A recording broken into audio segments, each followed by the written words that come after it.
तेजः क्षमा धृतिः शौचम् अद्रोहो नातिमानिता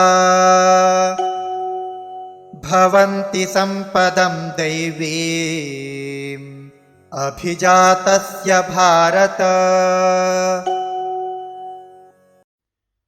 तेजः क्षमा धृतिः शौचम् अद्रोहः न अतिमानिता भवन्ति सम्पदं दैवीम् अभिजातस्य भारत। तेजः क्षमा धृतिः शौचम् तेजः क्षमा धृतिः शौचम् अद्रोहो नातिमानिता अद्रोहो नातिमानिता भवन्ति सम्पदं दैवीम् भवन्ति सम्पदं दैवीम् अभिजातस्य भारत। अभिजातस्य भारत।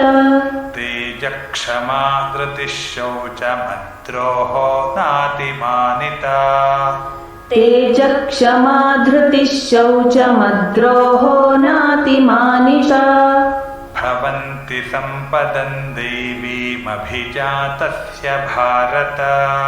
भवन्ति सम्पदं दैवीमभिजातस्य भारत। तेजः क्षमा धृतिः शौचमद्रोहो नातिमानिता भवन्ति सम्पदं दैवीमभिजातस्य भारत।